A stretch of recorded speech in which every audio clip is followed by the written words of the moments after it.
अब तो नीतीश जी और आदरणीय प्रधानमंत्री नरेंद्र मोदी जी, आदरणीय गृह मंत्री जी ने बिहार में भी मां सीता का जन्म स्थान पर भव्य सीता मंदिर बनाना शुरू कर दिया है। साथियों, एक बार जोर से बोलिए, सियावर रामचंद्र की जय। आज चुनावी सभा में इस कार्यक्रम की अध्यक्षता कर रहे अध्यक्ष जी, इस मंच पर उपस्थित हमारे साथ चल रहे हम लोगों के नेता और जनता दल यूनाइटेड के नेता और पूर्व सांसद आदरणीय अरुण सिंह जी, इस मंच पर उपस्थित आपके लोकप्रिय सांसद, हमारे साथी मित्र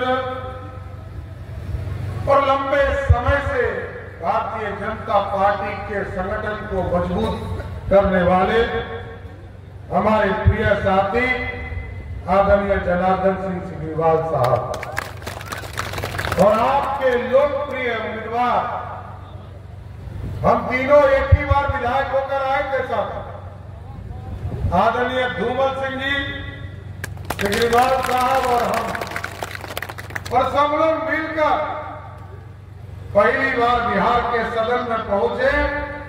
आपके लोकप्रिय और लगातार शांत भाव से सबको देखते और इस बनियापुर और आपके एकमा की धरती को सींचने वाला हमारा साथी मित्र आदरणीय धूमल सिंह जी, इस मंच पर उपस्थित हमारे उमेश तिवारी जी,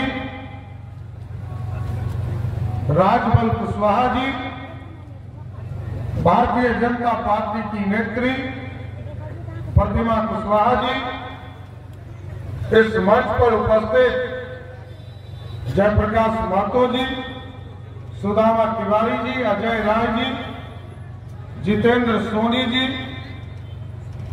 डॉक्टर दिनेश कुशवाहा जी, सुबोध सिंह जी, और इस मंच पर उपस्थित तमाम एनडीए के साथीगण और इस मंच के सामने उपस्थित तमाम भाइयों, बुजुर्गों, नौजवान साथियों, छोटे छोटे बच्चों, माता बहन, हाँ साथियों, आग्रह करने आया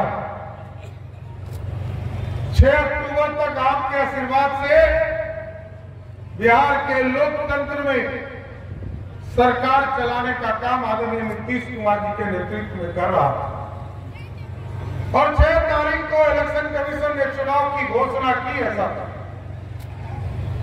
मैं सिर्फ आपसे ये आग्रह करने आया हूं कि ये बदला हुआ बिहार और एक तरफ विनाश और दूसरे तरफ विकास की चर्चा करने आया, और इसलिए करने आया कि आपको जानकारी देना जरूरी है। यदि लोकतंत्र में जनता को विकास का मतलब समझाना पड़ेगा, क्योंकि इसी के लिए प्रचार का अभियान होगा। आज आपके बीच में आया और आपसे आग्रह करने आया, निवेदन करने आया कि जहां बिहार मिला था 2005 को याद कीजिए साहब, गड्ढे में सड़क था कि गड्ढे में सड़क कि सड़क में गड्ढा किसी को पता नहीं था।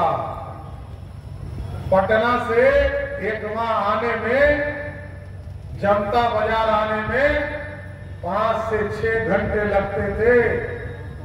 मैं अभी सिवान के यात्रा पर 2 दिन पहले था साहब, हमारे हेलीकॉप्टर में टेक्निकल खराबी आ गई और सिवान से आपको जानकर आश्चर्य होगा कि मैं मात्र 1 घंटा 50 मिनट में पटना की धरती पर पहुंचने का काम जारी।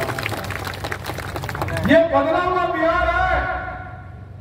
एक तरफ लालू जी को याद कीजिए, कहते थे कि एक हीरोइन का गाल बना देंगे, याद है ना?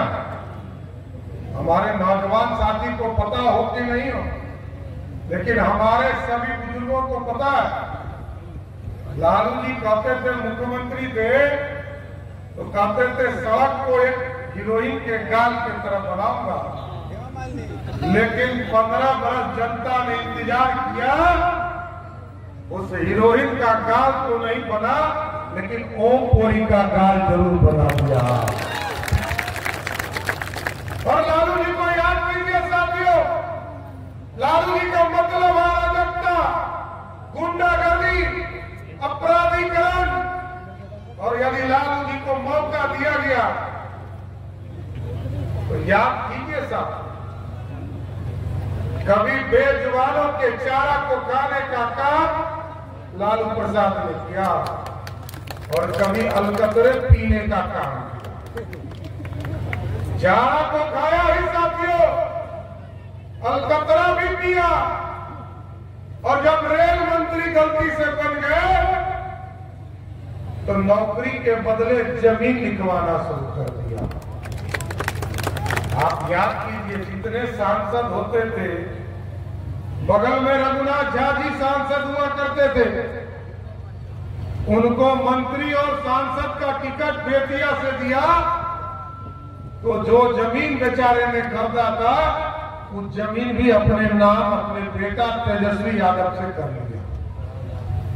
आप सोचिए साथियों, एक तरफ अराजकता है और दूसरे तरफ विकास है, और विकास का मतलब मैं समझाता हूं साथियों, सड़कें आज गांव गांव बन चुका, घर घर तक सड़क पहुंच चुका।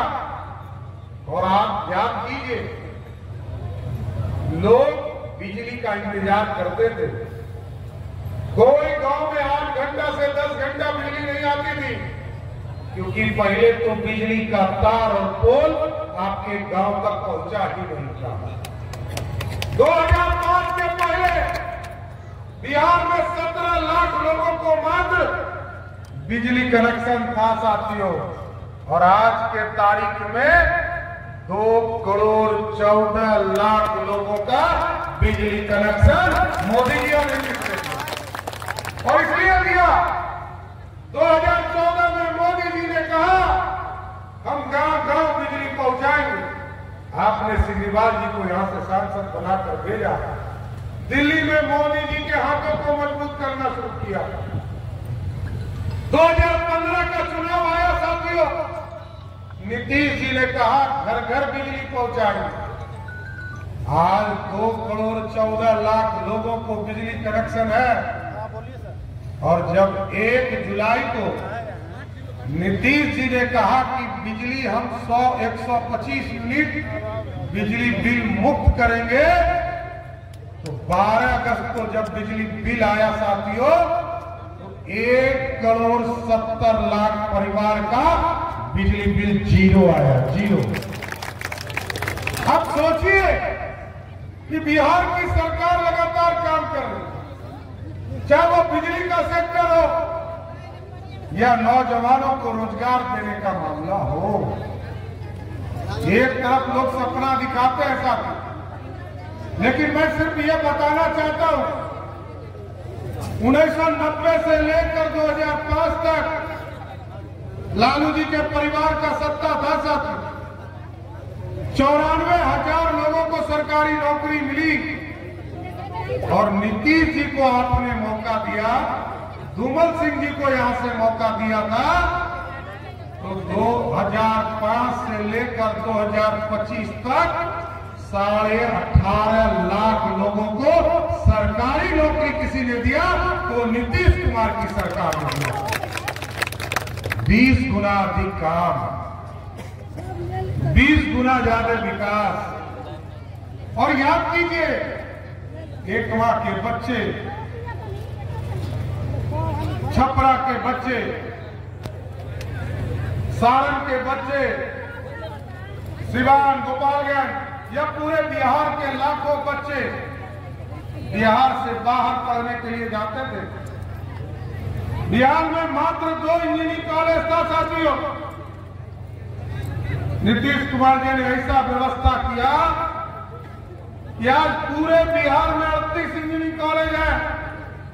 101 पॉलिटेक्निक कॉलेज है और ऐसी व्यवस्था खड़ा किया कि लाखों करोड़ रुपया लगता था बिहार के बच्चों को इंजीनियरिंग की पढ़ाई करने के लिए। आज जो बिहार में बच्चे पढ़ाई कर रहे हैं उसको 10 रुपया लगता है इंजीनियरिंग की पढ़ाई करने में और 5 रुपया लगता है पॉलिटेक्निक की पढ़ाई करने में। ये बदला हुआ बिहार है। आज यहाँ नर्सिंग कॉलेज की पढ़ाई हो रही है, आज यहाँ ITI खोले जा रहे हैं, पारा मेडिकल की कॉलेज की पढ़ाई हो रही है। और सबसे बड़ी बात है जिसकी चर्चा अरुण बाबू ने किया, 1925 में 2 मेडिकल कॉलेज था साथी, अंग्रेजों ने खोला था। 4 मेडिकल कॉलेज सरदेव कर्पूरी ठाकुर जी ने खोला था। और 1978-79 के बाद बिहार में 2006 तक एक मेडिकल कॉलेज नहीं खुला। लेकिन नीतीश कुमार जी को, सरदेव सुशील मोदी जी को आपने मौका दिया साथियों। आज मैं गर्व से कह सकता हूं कि आज के तारीख में 38 जिले के 38 जिलों में इंजीनियरिंग के साथ साथ मेडिकल कॉलेज खोलने का भी काम एनडीए की सरकार ने। लेकिन हम एक तरफ विकास करते हैं और दूसरे तरफ लोग विनाशीकारी लोग बैठे हैं जो गुंडागर्दी पर आतुर है। सर बिहार में लालू जी सत्ता में रहे, ना सुशासन दिया, ना सत्ता दिया, ना जनता का अधिकार दिया। और लोग चर्चा करते हैं कि बैकवर्ड फॉरवर्ड हो गया, बैकवर्ड का वोट लालू यादव को मिलेगा। अरे काहे मिलेगा ये तो बताओ। इस बिहार में 4 बार आरक्षण लागू हुआ साथियों। 1952 में जब पहली बार लोकतंत्र स्थापित हो रहा था, बाबा साहब भीमराव अम्बेडकर ने 1950 में कानून बनाने का काम किया। तब भी जनसंघ के लोग बाबा साहब भीमराव अम्बेडकर पर के पीठ पर खड़ा होकर आदिवासी और दलित समाज के लोगों को आरक्षण दिलाने का काम किया। 1977 में कर्पूरी ठाकुर जी मुख्यमंत्री बने, जनसंघ के लोग उनके पीठ पर खड़े रहे साथियों। और जब पहली बार अति पिछड़ा समाज को, महिलाओं को आरक्षण देने का काम किया गया, तब भी पंडित कैलाशपति मिश्र उनके पीठ पर खड़े हुए और बिहार में अति पिछड़ों को पहली बार आरक्षण देने का काम। लोग कहते हैं, आजकल मैं सुनता हूं राहुल गांधी कहते हैं, पता नहीं कौन दुनिया के जीव है पता नहीं, वो कहते हैं कि राहुल गांधी जी कहते हैं कि सब चीज के दोषी हैं आपके नरेंद्र मोदी जी। और मैं पूछना चाहता हूं आपके माध्यम से, अरे राहुल गांधी ये तो बताओ, तुम्हारी माता जी 10 साल तक सुपर पावर रही, तुम्हारे पिताजी 5 साल प्रधानमंत्री रहे और 2 साल तक नेता विरोधी दल रहे, तुम्हारी दादी 13 साल तक प्रधानमंत्री रही, तुम्हारी दादी के पिताजी 17 साल तक देश के प्रधानमंत्री रहे और उनके पिताजी पंडित मोतीलाल नेहरू वो भी अंग्रेजों के समय ही शासन कर रहे थे। देश की आजादी का 78 साल हुआ है साथियों, और 78 साल में जिसने 55 साल तक भारत को लूटा वो हमसे हिसाब मांग रहा। और मैं ये पूछना चाहता हूं, आप कहते हो कि मंडल कमीशन यदि पहले आता तो आज देश का सब सेक्रेटरी भारत सरकार का ओबीसी समाज का होता।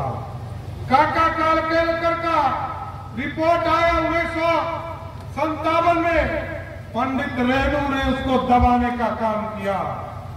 बीपी मंडल का रिपोर्ट 1979 में आया। 80 में तुम्हारी दादी प्रधानमंत्री बनी, 85 में तुम्हारे पिताजी प्रधानमंत्री बने, मंडल कमीशन लागू नहीं हुआ। मंडल कमीशन तब लागू हुआ मंत्री बना क्योंकि आदिवासी को आरक्षण मिल गया, अति पिछड़ा को आरक्षण मिल गया, दलित समाज को आरक्षण मिल गया, ओबीसी समाज को आरक्षण मिल गया।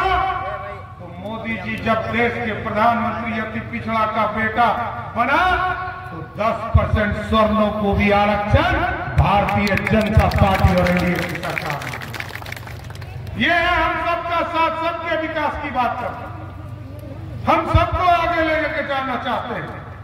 हम चाहते हैं कि बिहार आगे बढ़े, बिहार समृद्धि की ओर जाए। और याद कीजिए साथियों, ये तो धरती है, लोकतंत्र की पहली धरती है। और यहां तो पंडित चाणक्य ने सपना देखा था अखंड भारत का। सम्राट अशोक ने भारत की गोल्डन एरा देने का काम किया, भारत को स्वर्णिम काल दिया और सोने की चिड़िया बनाया। लेकिन सोने की चिड़िया जब बनाया गया तो कभी आतंकी आए, लुटेरे आए, मुगल आए, अंग्रेज आए, सबने भारत की सोने की चिड़िया को लूटने का काम किया। लेकिन अब मोदी जी आए हैं साथियों, और मोदी जी ने कहा है अब सोने की चिड़िया नहीं बनाना है, अब मेकिंग इंडिया के तहत सोने का शेर बनाना है जो दुनिया में सहारने का काम कर सके। और आज आप महसूस करते होंगे, कल तक जो देश के प्रधानमंत्री मनमोहन सिंह थे, जब तक सोनिया गांधी स्विच नहीं दाबती थी तब तक बोलते भी नहीं थे। लेकिन आज देश का प्रधानमंत्री एक 56 इंच का सीना वाला नरेंद्र मोदी है। अमेरिका को साफ तौर पर कहते हैं कि ना तुमसे हम सर झुका के बात करेंगे, ना तुमसे सर उठा के बात करेंगे। है अमेरिका वालों, तुमसे आंख में आंख डालकर तुमसे बात करेंगे। ये भारत झुका हुआ भारत नहीं है। हजार व्यवस्था में हम खड़ा, दुनिया के मार्केट है साथियों।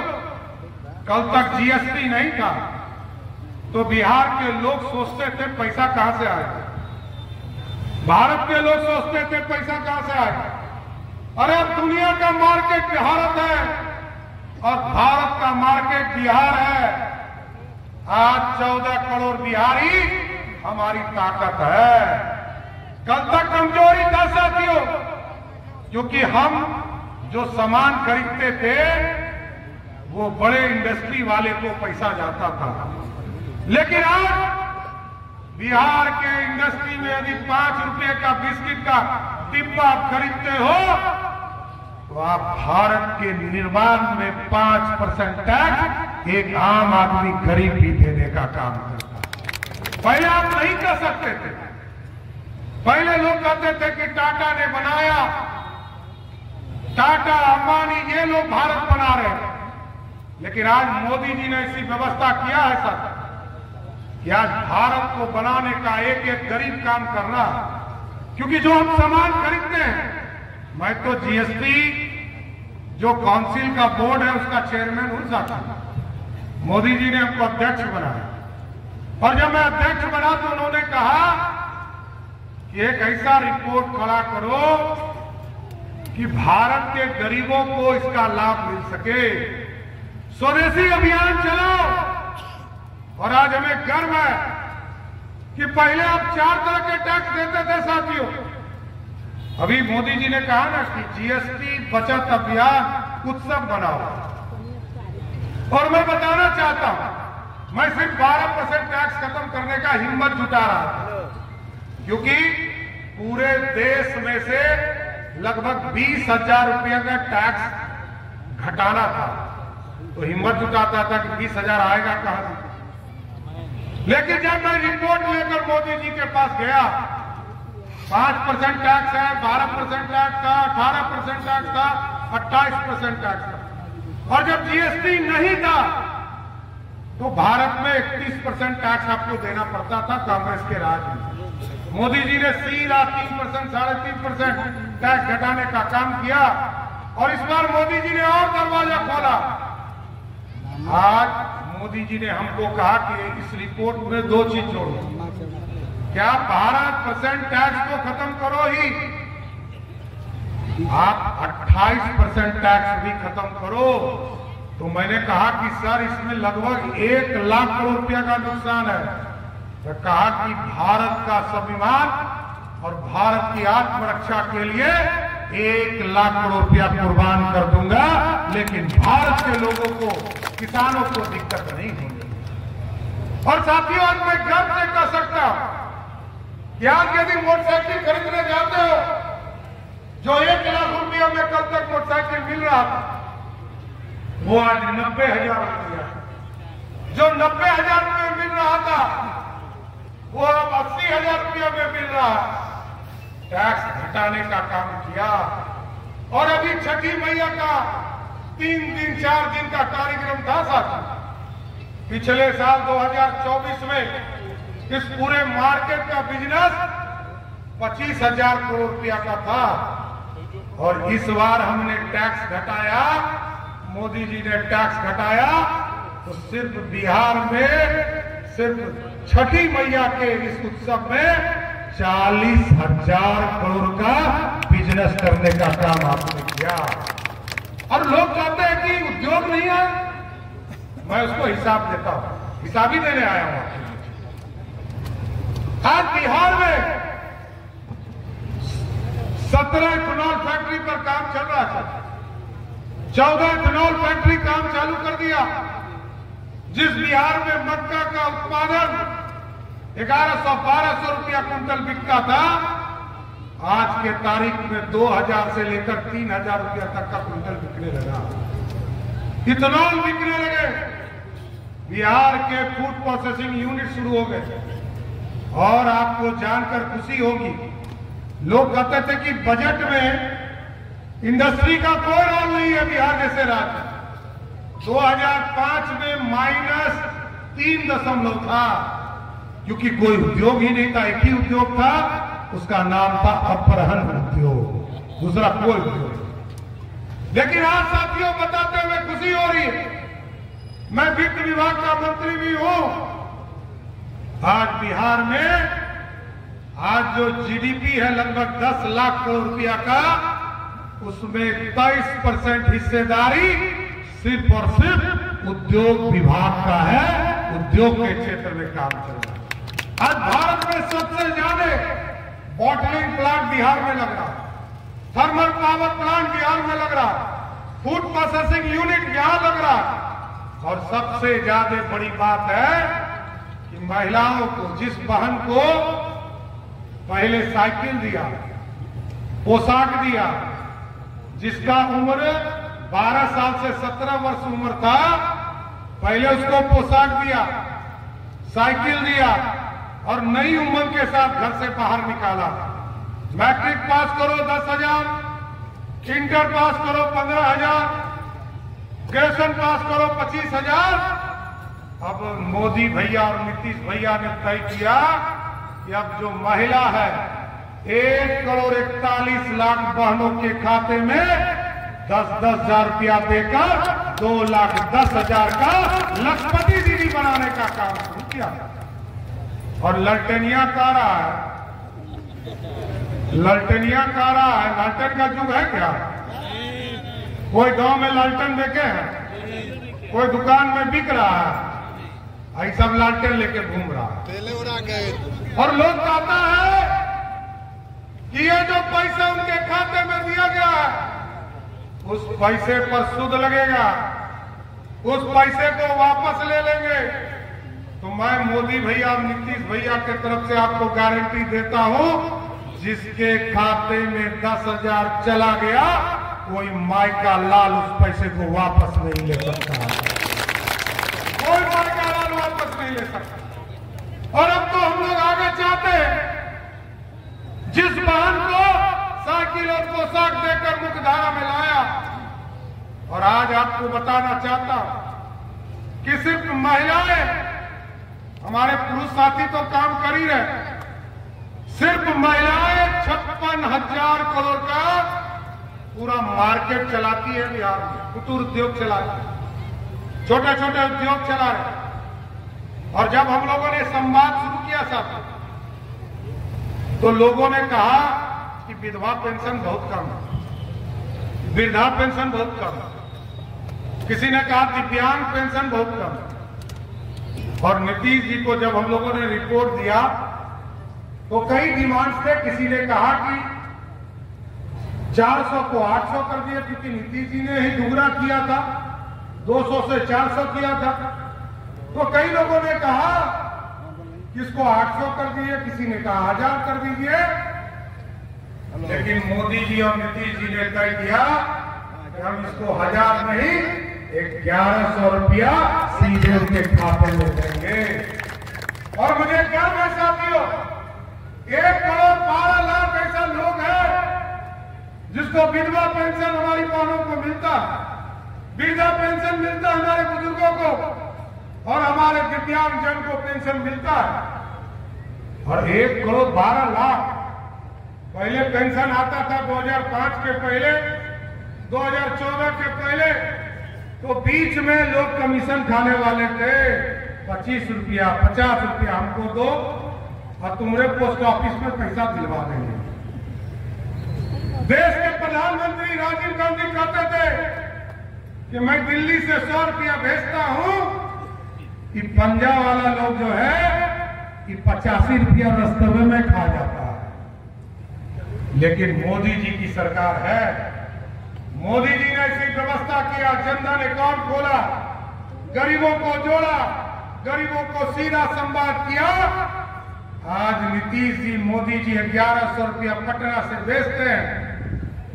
आपको जानकर खुशी होगी, पटना से 1100 रुपया चलता है और जनता बाजार में 1100 रुपया पहुंचता है, बीच में कोई कटने वाला नहीं। इसलिए साथियों, अब आपको तय करना है, बिहार का भविष्य आपको तय करना है, बिहार की समृद्धि आपको तय करना है, बिहार का रास्ता आपको बनाना है। बिहार में लाखों लोगों को रोजगार, सरकारी नौकरी देने का काम बिहार की सरकार ने किया। और आगे भी मैं बताना चाहता हूं, कुछ लोग चर्चा कर रहे हैं। लालू जी का बेटवा कहता है कि हम जो है 2 करोड़ 70 लाख लोगों को नौकरी देंगे। अभी 22 लाख नौकरी है। उनके पापा मम्मी ने 94,000 लोगों को नौकरी दिया था। नीतीश जी ने 18.5 लाख लोगों को नौकरी दिया। और आज उनका बेटवा कह रहा है कि 2 करोड़ 70 लाख लोगों को नौकरी देंगे। आज 22 लाख लोग सरकारी नौकरी में है। यदि 2 करोड़ 70 लाख लोगों को सरकारी नौकरी दिया जाए तो बिहार का बजट है 3,17,000 करोड़। हम तनख्वाह देने में देते हैं 85,000 करोड़। और यदि 2 करोड़ 70 लाख लोगों को नौकरी दिया जाए तो 12 लाख करोड़ रुपया लगेगा। 12 लाख करोड़। अभी हमारे जीविका दीदियों को कहा कि हम तुमको तनख्वाह देंगे दीदी। अरे पहले तो अपने परिवार को ही देखते रहे हो साथी। महिला का मतलब राबड़ी देवी, मीसा भाट, रोहिणी आचार्य। और दूसरे तरफ नीतीश जी, मोदी जी को देखो, 1 करोड़ 41 लाख बहनों को उनके खाते में 2,10,000 रुपया दिया कि तुम उद्योग करो।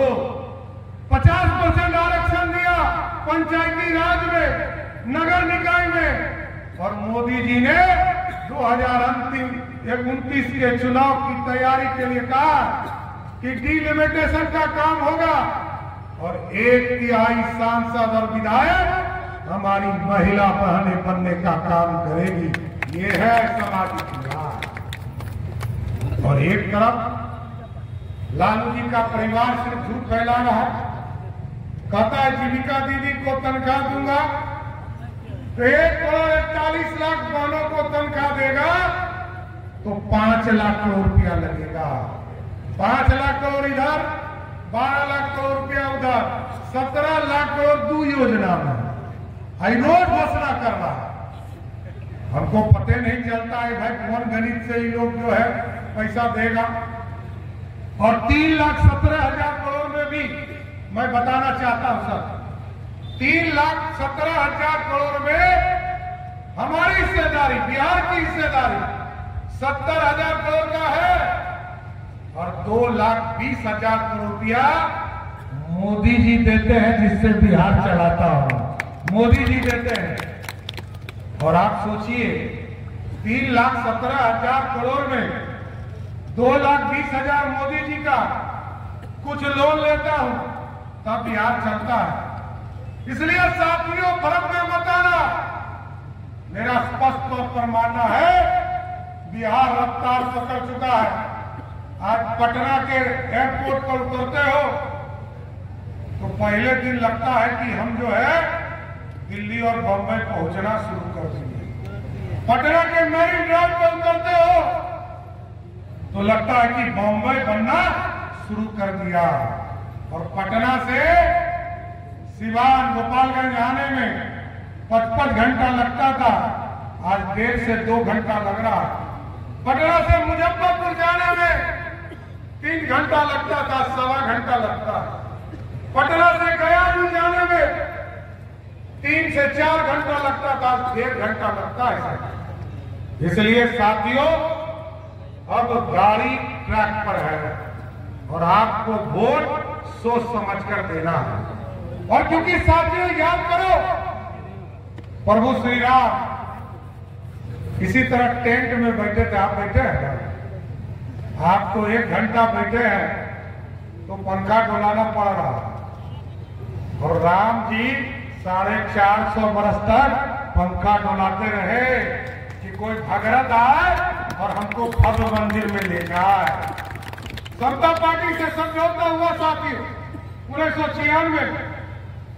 भाजपा ने तय किया कि हम लोअर कोर्ट भी लड़ेंगे, हाई कोर्ट भी लड़ेंगे, सुप्रीम कोर्ट भी लड़ेंगे, सब जगह लड़े। क्योंकि हम भारत में रहने वाले हिंदू हो, मुस्लिम हो, सिख हो, ईसाई हो, हम सबको धर्म में तो बट गए, लेकिन मैं मानता हूं कि भारत में रहने वाला कोई दूसरा नहीं, सब भगवान राम के वंशज हैं। सबने इस भारत को सींचने का काम किया। इसलिए साथियों यही आग्रह करूं कि अब तो उत्तर प्रदेश में जिस तरह भक्त राम मंदिर बन चुका, अब आदरणीय मुख्यमंत्री नीतीश कुमार जी ने बिहार में भी मां सीता के भव्य मंदिर का सपना देखा और उसका काम शुरू कर दिया। यहां भी साथी हमारे दिनेश कुशवाहा जी हमसे मिले थे और यहाँ के मंदिर के लिए चर्चा किया था। धूमल जी का भी फोन आया था, सांसद जी भी लगा था, पिछली बार यहाँ आया था मैं, तो सांसद जी ने भी कहा था कि इस मंदिर का पर्यटन का दर्जा देने का काम करना है। तो मैं एकदम आश्वस्त करता हूँ यहाँ के महादेव मंदिर को हर हालत में विश्व स्तर पर ले जाने का काम किया जाएगा। इसलिए साथियों हमारे साथी धूमल सिंह जी बहुत शांत स्वभाव के, लेकिन जब वो साथते हैं तो बहुत फायर आदमी है ना। इसलिए साथियों मैं तो वोट मांगने आया हूं अपने साथी मित्र के लिए, तो वोट दीजिएगा कि नहीं दीजिएगा? पक्का ना? आप लोग बोलिए तो माला पहना दूं, पक्का ना? देखिए इस बार जैसे सिग्रीवाल जी ने कहा, अरुण बाबू ने कहा कि सबसे ज्यादा वोट से छपरा जिला पूरे सारण कमिश्नरी में धूमल सिंह जी को चुनाव जिताकर पटना भेजने का काम कीजिए, यही आग्रह करने आया है। जिताइएगा ना?